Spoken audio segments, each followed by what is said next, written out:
Je suis Jacqueline Sauzier, je suis la secrétaire générale de la Chambre d'agriculture. La Chambre d'agriculture est une jeune demoiselle de 170 ans et mon rôle est de fédérer les agriculteurs entre eux, spécialement au niveau des membres de la Chambre d'agriculture, de répondre à leurs besoins et à leurs tracas, mais aussi d'être le lien entre les producteurs locaux et les autorités pour qu'on puisse avoir un développement agricole qui soit inclusif.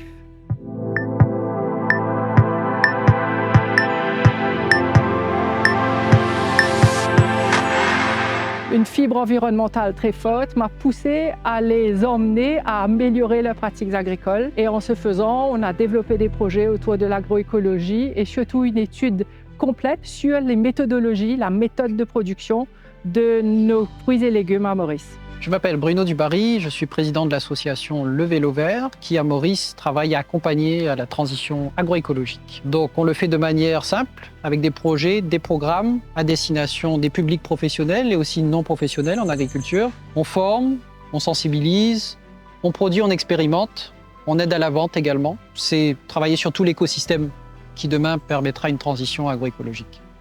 Joël Huat, je suis chercheur agronome au CIRAD. Le CIRAD, c'est le Centre international de recherche agronomique pour le développement, donc un centre de recherche finalisé qui travaille avec les pays du Sud, c'est-à-dire beaucoup les pays situés en zone tropicale et notamment l'Afrique, qui reste pour nous un terrain d'intervention fort. Donc Maurice et les autres pays de la zone océan Indien ont aussi des institutions de recherche ou des organismes qui interviennent dans ces champs d'activité que j'ai mentionnés. Et nous avons un partenariat historique qui est long avec ces partenaires, que ce soit la Chambre d'agriculture, un peu plus récemment avec le Vélo Vert. Nous avons des relations privilégiées pour mettre en œuvre avec ces personnes-là les projets. Alors, c'est important que je précise que nous menons nos activités dans la zone en partenariat. Nous accompagnons des enjeux et des problématiques qui ont été soulevées par ces partenaires et nous montons des projets en commun et nous menons ces projets en commun. C'est le cas du projet Aptaï. Quand nous avons été approchés par le CIRAD, qui est notre partenaire depuis le début de nos actions de Smart Agriculture, il a été clair que les choses, les acquis et les connaissances que nous avons eues à travers le projet Smart Agriculture allaient contribuer de manière directe à ce kit pédagogique qui doit être mis en place comme outil final au niveau du projet Aptaï. Et c'est donc logiquement que la Chambre d'agriculture est devenue un partenaire du projet Aptaï. Dans un deuxième sens aussi, notre contribution au niveau du projet, c'est d'organiser ces ateliers qui permettra aux planteurs de la région de venir voir de visu à Maurice ce qui se passe et comment nos agriculteurs mauriciens ont mis en place des pratiques agroécologiques pour changer leur méthode de production et d'avoir une production plus saine. L'implication de l'association Le Vélo Vert sur l'activité, on l'appelle SPG, donc Système Participatif de Garantie, pendant ces ateliers à Maurice va consister à organiser une visite de terrain sur une ferme expérimentale où l'agroécologie est pratiquée au quotidien par une communauté d'habitants de cette zone qui se trouve à Richorneau, dans le sud de Maurice, sur laquelle on invitera aussi des fermes voisines qui pratiquent elles aussi l'agroécologie pour questionner non seulement leurs pratiques, mais leurs méthodes de gestion et éventuellement les problématiques qu'elles rencontrent dans ce qui est aussi l'écoulement des produits, la valorisation de leurs bonnes pratiques auprès des consommateurs. Est-ce que les consommateurs comprennent, arrivent à faire la différence sur l'agroécologie, le bio-organique, le raisonné, le conventionnel. Donc, c'est de pouvoir accompagner cette visibilité, cette diffusion des bonnes pratiques. Je m'appelle Alona Baudet, je suis chargée du projet Aptaï et j'organise les ateliers dans le cadre de ce projet. Le premier s'est déroulé à La Réunion en septembre 2023. Le but du premier atelier a été de lancer le projet, c'est-à-dire faire en sorte que tous les participants se rencontrent au moins une première fois en réel. Nous avons accueilli à La Réunion une soixantaine d'invités, dont une délégation mauricienne, des Comoréens, des Seychellois ainsi que des Malgaches. Donc, lors de cet atelier, nous avons démarré l'inventaire des pratiques avec essentiellement des sessions en salle ainsi que quelques visites sur une matinée. Donc, l'atelier a duré 3 jours.